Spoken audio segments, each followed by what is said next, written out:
जय मसीह की। मैं शांति रावटे आज आपके साथ बाइबल के उन वचनों पर मनन करना चाहती हूँ जो हमें शाप इस विषय पर समझाते हैं। सबसे पहले गलातियों 3:13 को लेते हैं। लिखा है, मसीह ने जो हमारे लिए शापित बना हमें मोल लेकर व्यवस्था के शाप से छुड़ाया, क्योंकि लिखा है जो कोई काठ पर लटकाया जाता है वह शापित है। इस वचन में यह शुभ समाचार है कि जब मसीह यीशु ने क्रूस पर अपना प्राण दिया, तब उसने परमेश्वर के उस सारे शाप को अपने आप में सह लिया जो पाप के दंड के रूप में संपूर्ण मानव जाति पर आ गया है। परमेश्वर का पुत्र मसीह यीशु खुद हमारे लिए शापित बना ताकि हम मनुष्यों को परमेश्वर की आज्ञा न मानने के कारण आए हुए शाप से छुड़ाए। शापित है यह शब्द सबसे पहले उत्पत्ति के 3 अध्याय में आया है, जहां सर्प के बहकावे में आकर मनुष्य के द्वारा परमेश्वर की आज्ञा को तोड़ दिए जाने का वर्णन है।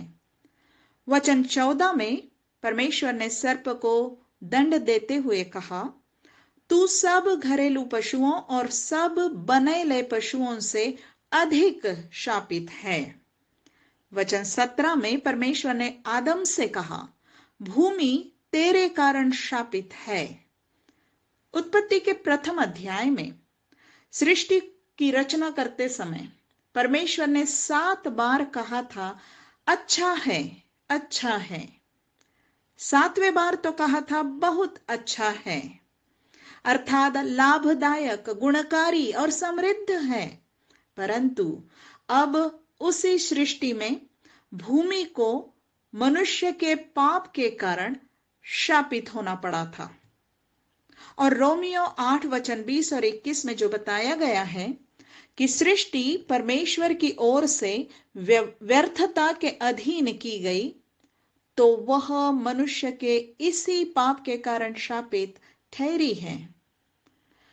इन शापित शब्दों के साथ साथ परमेश्वर ने आदम और हव्वा के लिए भी दंड की घोषणा की थी, जिसके अनुसार सारी मनुष्य जाति के लिए इस जगत में आ गया पाप का दंड, दुख, पीड़ा, पसीना, परिश्रम और मृत्यु।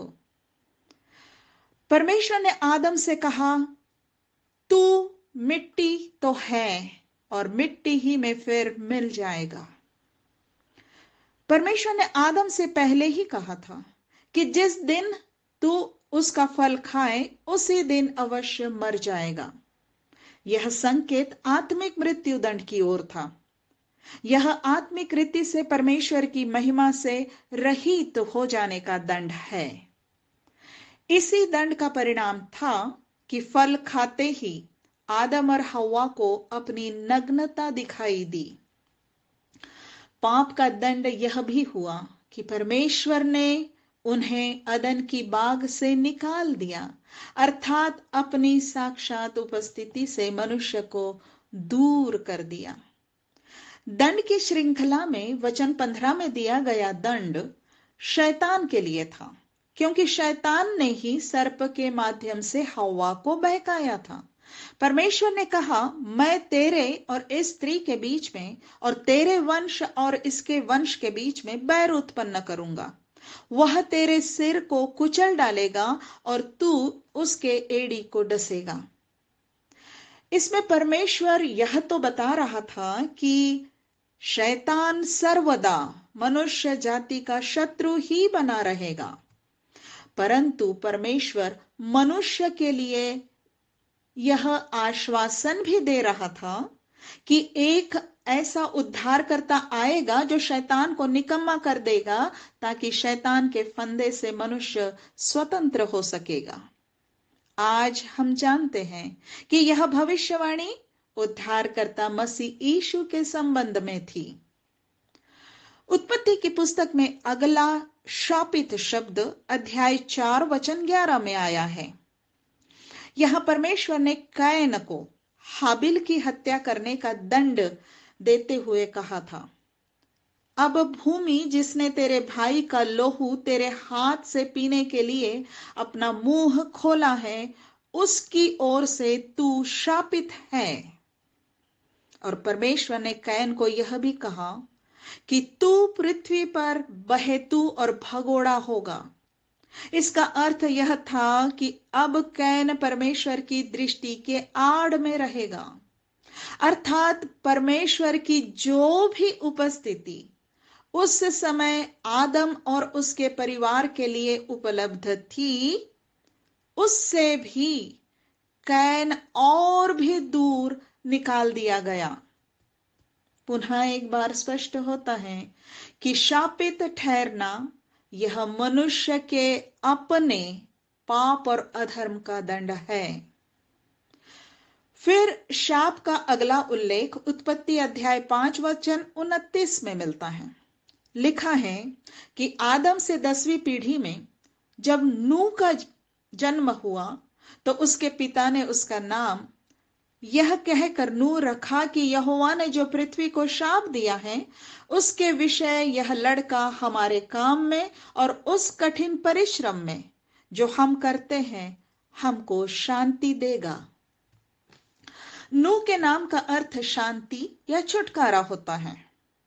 ऐसा लगता है कि नूह के पिता को परमेश्वर के द्वारा उत्पत्ति 3:15 में दी गई प्रतिज्ञा पूरी होने की आशा थी कि कोई तो वंश अर्थात पुत्र शैतान का सिर कुचल डालेगा और भूमि को मिले हुए शाप से मनुष्य को शांति या छुटकारा दिलाएगा। तथापि नूह के पिता की यह अपेक्षा कैसे पूरी हुई, यह हम उत्पत्ति के अध्याय 6 से 8 में पढ़ते हैं। जब परमेश्वर ने देखा कि मनुष्यों की बुराई पृथ्वी पर बढ़ गई है और पृथ्वी उपद्रव से भर गई है, तब परमेश्वर ने पृथ्वी पर जल प्रलय भेजा और क्या मनुष्य, क्या पशु, क्या रेंगने वाले जंतु, क्या आकाश के पक्षी, जो जो भूमि पर थे सो सब पृथ्वी पर से मिट गए। परमेश्वर ने इस जल प्रलय के द्वारा सब मनुष्यों को पृथ्वी पर से नाश करके दिखा दिया कि पाप की मजदूरी तो मृत्यु है। परंतु परमेश्वर ने नूह और उसके घराने को बचाकर यह भी बता दिया कि परमेश्वर का अनुग्रह पाप के दंड से बचा सकता है, बचाता है। लिखा है कि यहोवा की अनुग्रह की दृष्टि नूह पर बनी रही। बात स्पष्ट है वचन 8 के 21 से कि जल प्रलय मनुष्यों की बुराई और उपद्रव को दिए गए शाप के रूप में आया था। परंतु इसी में और इससे आगे के वचनों से समझ में आता है कि परमेश्वर ने नूह से यह वाचा बांधी कि फिर कभी भूमि को शाप नहीं दूंगा, अर्थात सब प्राणी फिर जल प्रलय से नष्ट ना होंगे। परमेश्वर की पुनः ऐसा जल प्रलय न करने की वाचा परमेश्वर का अनुग्रह ही है। परंतु उत्पत्ति 9 के ही 25वें वचन में पुनः एक बार शापित शब्द आ गया। जैसे कि हम उत्पत्ति 9 वचन 20 से 25 में पढ़ते हैं कि नूह के पुत्र हाम ने नूह के प्रति जो बुराई की, उसके कारण नूह ने हाम के पुत्र कनान का नाम लेते हुए उसे दंड दे दिया। नूह ने कहा, कनान शापित हो, वह अपने भाई बंधुओं के दासों का दास हो। देखा जाए तो नूह से भी अपने व्यवहार में लापरवाही बरतने की बुराई हो गई थी। हम ध्यान में रखें कि नूह के द्वारा कनान को दिया गया यह शाप उस दंड की भविष्यवाणी भी था जो परमेश्वर आगे बरसों बाद कनान के वंशजों को उनके मूर्ति पूजा और घिनौने कामों के कारण देने वाला था। जैसा कि हम पढ़ते हैं कि परमेश्वर ने कनानी जातियों को इस्राएल के द्वारा नाश कर दिया। ये सब बातें बताती हैं कि बुराई अर्थात पाप मनुष्यों में से दूर नहीं हुआ था। बुराई अर्थात पाप मनुष्य में बना ही हुआ था और इसीलिए पाप का दंड या शाप मनुष्यों में बना हुआ था। परंतु परंतु परमेश्वर अपने अनुग्रह से मनुष्य को उद्धार की आशीष देना चाहता था। परमेश्वर ने योजना बनाई थी कि मनुष्य को पुनः अपनी उपस्थिति में लाकर उसे पुनः अपनी महिमा देगा और इसी योजना को पूरी करने के लिए परमेश्वर ने अब्राहम को अपनी उपस्थिति में बुलाया। परमेश्वर ने अब्राहम को आशीष देते हुए प्रतिज्ञा की कि भूमंडल के सारे कुल तेरे द्वारा आशीष पाएंगे। पृथ्वी की सारी जातियां उसके द्वारा आशीष पाएंगी। इस बात में योजना यही थी कि जैसे परमेश्वर ने अब्राहम का विश्वास उसके लिए धर्म गिना, वैसे ही परमेश्वर अन्य जातियों को भी विश्वास से धर्मी ठहराएगा। हम सब जानते हैं कि आशीष यह शाप से पूर्णतः विपरीत है। परमेश्वर ऐसी आशीष जगत में उपलब्ध करा देना चाहता था जो शाप के मूल कारण पाप से और पाप के दंड से मनुष्य को छुटकारा दिलाएगी। इसी योजना की पूर्व तैयारी के रूप में परमेश्वर ने अब्राहम से इस्राएल जाति को बनाया कि उसे अपनी पवित्र प्रजा बनाए, ताकि उसके माध्यम से ही परमेश्वर का पुत्र उद्धारकर्ता मसीह यीशु इस जगत में जन्म लेगा, जो सारे जगत को पाप के दंड से छुड़ाएगा, कि जो कोई उस पर विश्वास करे वह नाश ना हो परंतु अनंत जीवन पाए। इज़राइल परमेश्वर की पवित्र प्रजा बनी रहे, इसलिए परमेश्वर ने उनसे कहा, यदि तुम निश्चय मेरी मानोगे और मेरी वाचा का पालन करोगे तो सब लोगों में से तुम मेरा निज धन ठहरोगे। समस्त पृथ्वी तो मेरी है और तुम मेरी दृष्टि में याजकों का राज्य और पवित्र जाति ठहरोगे। परमेश्वर ने इस्राएल को आशीष दी।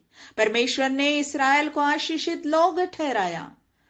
और जब लोगों ने इस्राएल को शाप देना चाहा, जब लोगों ने इस्राएल को शाप देना चाहा, तो गिनती अध्याय 22 वचन 12 में स्वयं परमेश्वर ने बिलाम से कहा था, उन लोगों को शाप मत दे, वे आशीष के भागी हो चुके हैं।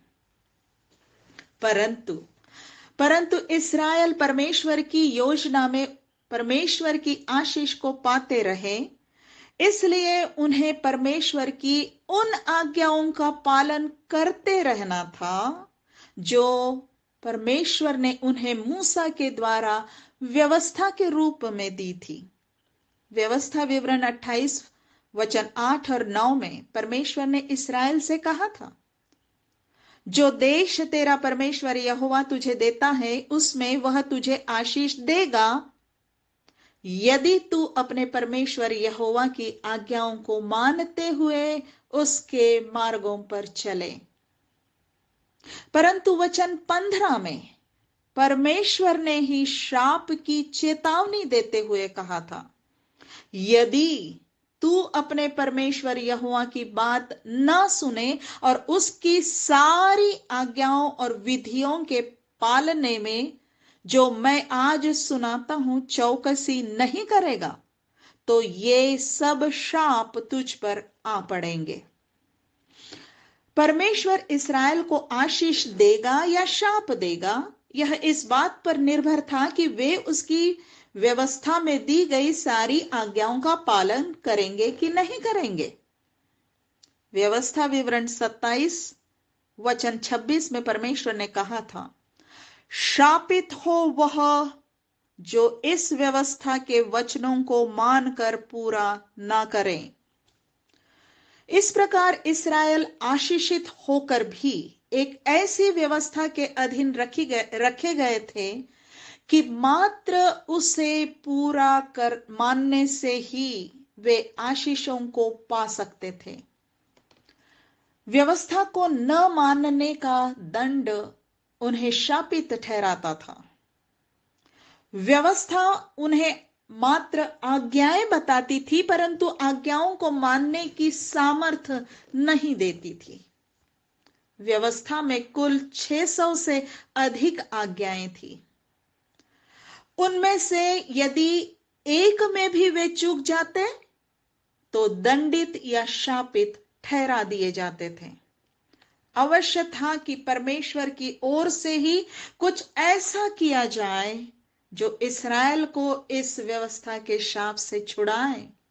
अवश्य था कि बाकी की सारी मानव जाति भी, जो आदम के आज्ञा न मानने के कारण पापी हो गई है, वह भी उस पाप के दंड से छुड़ाई जाए। परमेश्वर की आज्ञा या व्यवस्था तोड़ने के कारण परमेश्वर का जो क्रोध मनुष्य पर आ गया है, वह मनुष्य को अनंत काल के नाश में अर्थात नरक में ले जाता है। अवश्य था कि परमेश्वर का यह न्यायोचित क्रोध, यह शाप, यह पाप का दंड कोई चुका दे और हमें छुटकारा दिलाए।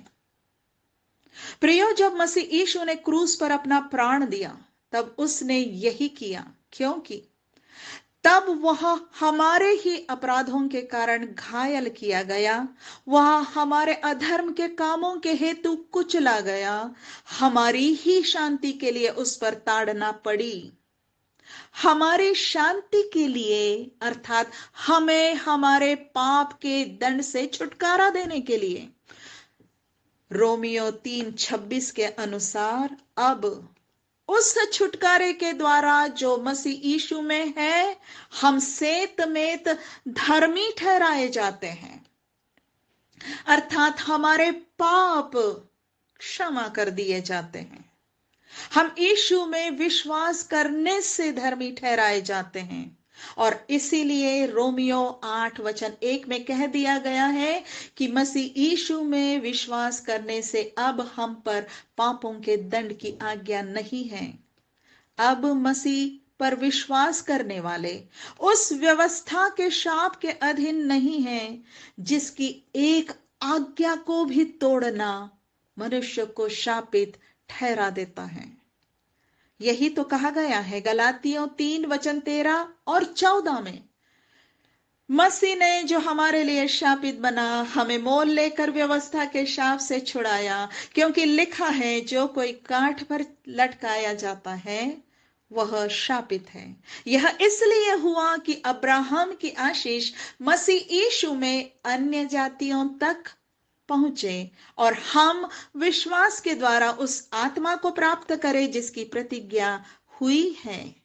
प्रियो, यह आत्मा अर्थात पवित्र आत्मा हमें मसीह में नई सृष्टि बनाता है। हमें आत्मा के अनुसार चलते हुए परमेश्वर की आज्ञाओं को मानने की सहायता करता है, आज्ञा पालन के लिए हमें सामर्थ्य देता है। रोमियो 8:1-17 में बहुत ही उत्तम रीति से उस जीवन का वर्णन किया गया है जो हमें मसीह यीशु में विश्वास करने से प्राप्त होता है। जैसे कि नंबर 1, अब हम पर दंड की आज्ञा नहीं। नंबर 2, हम पाप की और मृत्यु की व्यवस्था से स्वतंत्र कर दिए गए हैं, अर्थात अब पाप का प्रभाव हम पर नियंत्रण नहीं रखता।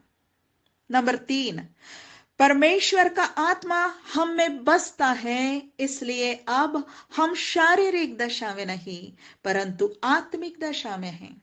नंबर 4, हम में मसीह का आत्मा है और भले ही हमारी देह मरणहार दशा में है, फिर भी हमारी आत्मा धर्म के कारण जीवित है।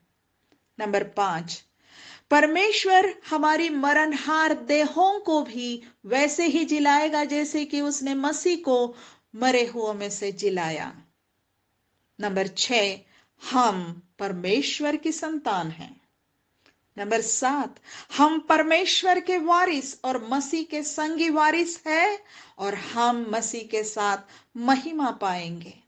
प्रियो, यह अद्भुत आशीषित आत्मिक जीवन मसीह यीशु में हमें उसी समय मिल जाता है जब हम अपने पापों के लिए पश्चाताप करते हुए परमेश्वर के द्वारा भेजे गए उद्धारकर्ता मसीह यीशु में उद्धार के निमित्त विश्वास कर लेते हैं। तब तुरंत ही हम यीशु के द्वारा यूहन्ना 5:24 में कही गई इस प्रतिज्ञा के भागी हो जाते हैं जो उसने हर एक विश्वास करने वाले के लिए दी है कि अनंत जीवन उसका है और उस पर दंड की आज्ञा नहीं होती, परंतु वह मृत्यु के पार होकर जीवन में प्रवेश कर चुका है। प्रियो, अब हम पर दंड की आज्ञा नहीं, अब हम पर शाप नहीं, अब हम पर परमेश्वर का क्रोध नहीं, परंतु आज एक गलत शिक्षा दी जा रही है कि मसीही लोगों के जीवन की बीमारी, दुर्घटना इत्यादि समस्याएं उनके पुरखाओं से चले आ रहे किसी शाप का परिणाम है।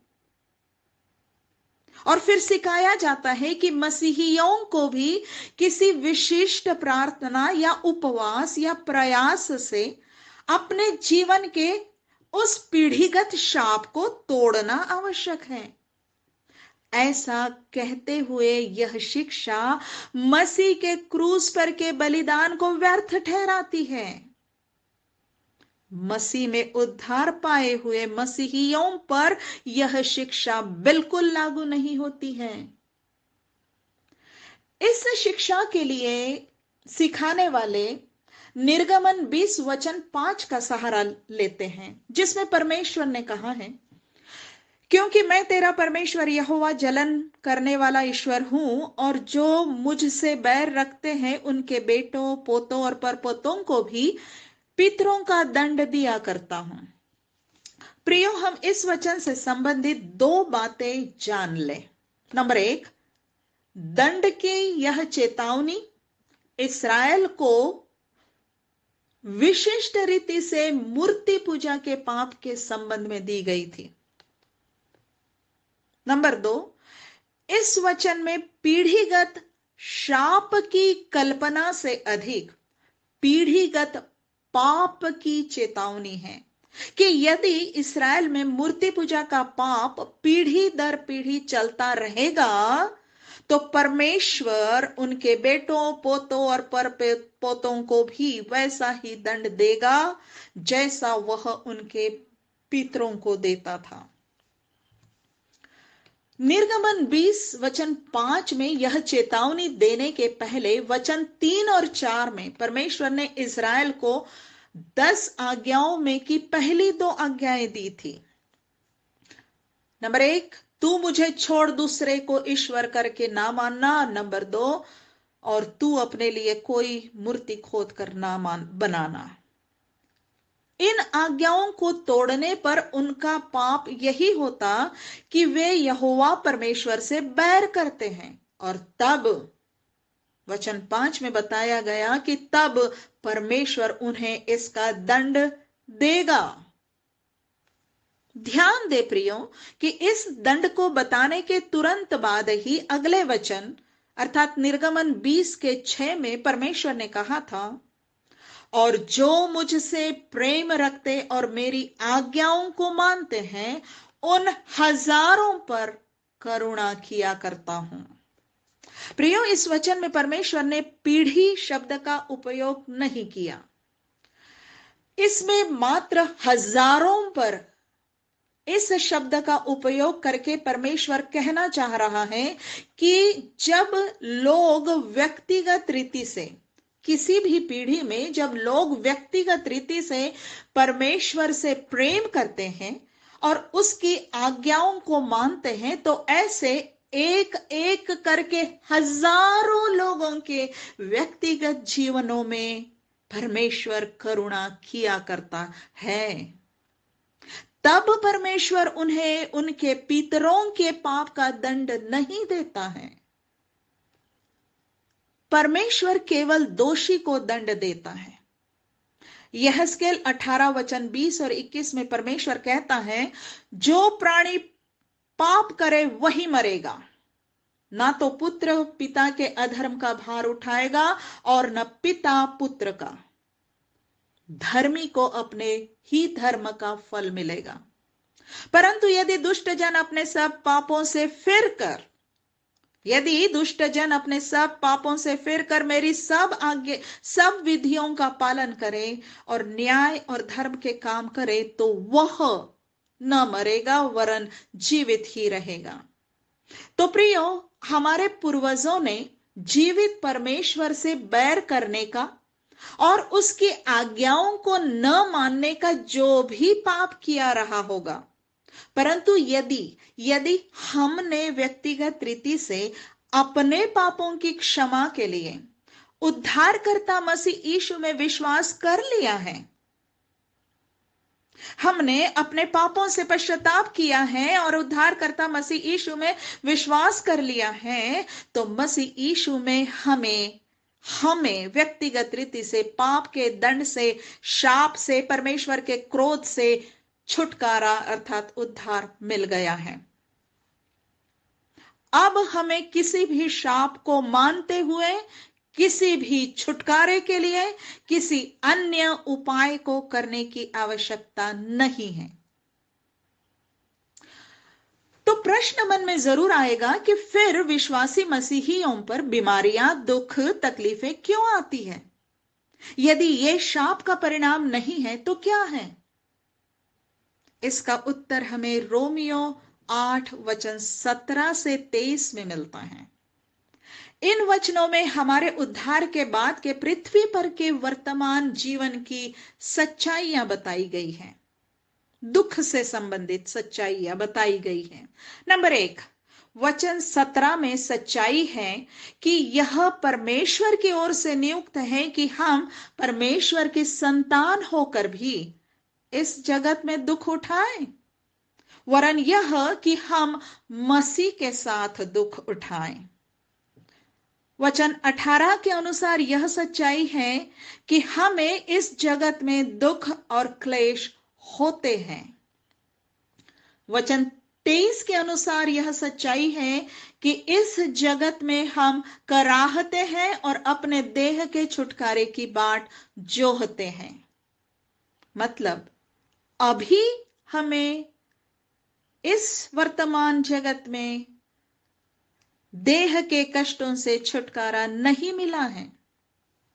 और यह ऐसा इसलिए है प्रियो, यह ऐसा इसलिए है क्योंकि रोमियो 8 वचन 19, 20 और 22 के अनुसार वर्तमान समय की यह सृष्टि व्यर्थता के अधीन की गई है। यह सृष्टि विनाश के दासत्व में है। यह सारी सृष्टि अब तक मिलकर कराहती है और पीड़ाओं में पड़ी तड़पती है। हमने आरंभ में ही जाना है कि आदम के पाप के कारण आए हुए शाप का ही परिणाम है कि यह सृष्टि परमेश्वर के द्वारा व्यर्थता के अधीन की गई है। परंतु वचन 21 के अनुसार, रोमियो 8:21 के अनुसार अवश्य ही सृष्टि विनाश के दासत्व से स्वतंत्रता पाएगी। परंतु अभी सृष्टि बड़ी आशा भरी दृष्टि से इस छुटकारे की बाट जो रही है। और इसीलिए क्योंकि इस सृष्टि को और हमारे देह को भी अभी इस व्यर्थता से छुटकारा नहीं मिला है, तो हमें चाहे सताव से हो, बीमारी से हो, प्राकृतिक या वैश्विक संकट से हो, इस पृथ्वी पर दुख उठाना पड़ता है, क्लेश, पीड़ा और कराहना सहना पड़ता है। परंतु प्रियो, रोमियो 8:24 से 39 तक के वचनों के अनुसार इन दुखों में भी हमारे पास अद्भुत आशीषें हैं। नंबर एक, इन दुखों में भी हमारे पास यह आशा है कि मसीह में हमारा उद्धार हुआ है, अर्थात इन दुखों में भी हम मसीह में अनंत काल के लिए सुरक्षित हैं। नंबर दो, हमारी दुर्बलता में पवित्र आत्मा भी हमारी सहायता करता है, हमारे लिए आहे भर भर कर विनती करता है। नंबर तीन, इन दुखों की सब बातों के द्वारा भी यह भलाई ही उत्पन्न होती है कि हम परमेश्वर के पुत्र के स्वरूप में बदलते जाते हैं। नंबर चार, इन दुखों के होते हुए भी यह सच्चाई कायम रहती है कि हमें परमेश्वर ने अपने लिए पहले से ठहराया है, हमें बुलाया भी है, हमें धर्मी भी ठहराया है और हमें महिमा भी दी है। नंबर पांच, वचन 25 में बताई गई बातों में से कोई भी बात हमें मसीह के प्रेम से अलग नहीं कर सकती है। नंबर 6, वचन 38 में बताई हुई कोई भी बात हमें परमेश्वर के प्रेम से अलग नहीं कर सकती है। नंबर 7, हम चाहे दिन भर घात किए जाते हो या वध होने वाली भेड़ों के समान गिने जाते हो, तो भी हम इन सब बातों में मसीह के द्वारा जयवंत से भी बढ़कर हैं। प्रियो, क्या जिन दुखों में हमें परमेश्वर की ओर से इतना प्रेम, इतनी अद्भुत बातें मिलती हैं, क्या वे शाप हो सकते हैं? फिर से कहूंगी, क्या जिन दुखों में हमें परमेश्वर की ओर से इतनी अद्भुत बातें मिलती रहती है, क्या वे दुख शाप हो सकते हैं? कदापि नहीं। रोमियो 8 के इन वचनों से स्पष्ट होता है कि हम जिन्होंने मसीह यीशु में उद्धार पा लिया है, उनके जीवन में विभिन्न प्रकार के दुख आते तो हैं, परंतु शाप के रूप में नहीं आते हैं। बाइबल के अन्य वचनों से हम जानते हैं कि ये सब दुख परमेश्वर की इच्छा में किसी खास उद्देश्य से, खास अनुशासन, शिक्षा या ताड़ना के रूप में आते हैं, परमेश्वर की महिमा के लिए और हमारे लिए भी स्वर्गीय महिमा को बढ़ाने के लिए आते हैं, परंतु शाप के रूप में नहीं आते हैं, क्योंकि हमने मसीह में उद्धार पा लिया है और अब हम पर दंड की आज्ञा नहीं। परंतु जिनका उद्धार ही नहीं हुआ है, उनके लिए पीढ़ीगत शाप से, पाप के दंड से, परमेश्वर के क्रोध से, नरक के अनंत नाश से बचने का एक ही उपाय है कि अपने पापों से पश्चाताप करें और उद्धारकर्ता मसीह यीशु में विश्वास करें कि यीशु का लहू हमें सब पापों से शुद्ध करता है। क्योंकि इस प्रकार जो कोई मसीह यीशु में है, उन पर दंड की आज्ञा नहीं। जो कोई मसीह यीशु में है, उन पर दंड की आज्ञा नहीं।